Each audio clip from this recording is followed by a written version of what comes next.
Inaasahan ngayong bare months magsisimula ang epekto ng La Nina na posibleng magdala ng mas malalakas sa pagulan ayon sa Pag-asa.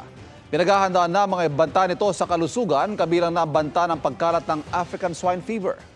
Narito ang aking pagtutok.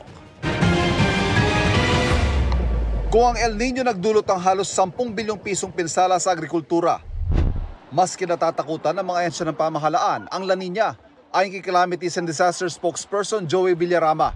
Ang focus po ngayon in terms of the agriculture sector is water management. Tinuturuan po ng mga farming methods sa mga magsasaka para kung sakaling mapuno ng tubig ang kanilang mga palayan, ang kanilang masakahan, matcha-channel nila yung tubig na yon para hindi po malunod yung ating mga pananim. Sa Pag-asa advisory nitong August 7, 70% ang posibilidad na magsimula umira lang La Nina sa Agosto hanggang Oktubre at maaaring magtagal hanggang sa Marso ng susunod na taon. Ibig sabihin, posibleng maging mas malalakas sa pagulan at mga bagyo na mararanasan hanggang sa unang bahagi ng taong 2025. Kaya minamadali ang ilang proyekto para sa water impounding system tulad ng mga dam. Bukod sa agrikultura, pinaghahandaan din ang banta sa kaligtasan tuwing may bagyo at mga baha. Pinaiigting ang ugnayan ng Department of Agriculture at Department of Health sa pagtutok sa banta ng La Nina sa kalusugan ng mga tao at mga hayop. Lalo't sabi ng DA, dahil sa mga pagbaha, kaya dumami ang mga kaso ng African swine fever.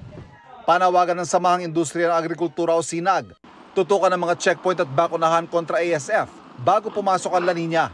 Ang importante is yung biosecurity and yung checkpoint natin dapat ayusin and bantayan yung pag-transport ng mga baboy sa other places. If magiging aggravating factor ang bagyo, ang pagbabaha, ang ulan sa pagkalat ng disease, whether sa livestock, sa mga hayop o sa mga tao, definitely pag-uusapan yan. Sa Dam and Flood Conference kamakailan, nagkasundo mga ahensya na paigtingin ng early warning systems, ang paggamit ng communication channel sa pagpapakawala ng tubig ng mga dam, at ang mas aktibong papel ng mga LGU sa pagpapalaganap ng impormasyon. Isa ito sa mga pinunan ng Pangulo na mag-inspeksyon sa Valenzuela matapos ang bagyong Karina at Habagat. Kailangan single at saka unified yung source of information para hindi malito yung mga tao. Number 2, the importance of the local government units in disseminating the information and the instructions. Sa Metro Manila, patuloy ang apela ng pamahalaan sa mga mamamayan na maging bahagi ng solusyon at huwag palalain ang problema ng basura na isa sa mga pangunahing dahilan ng mga pagbaha.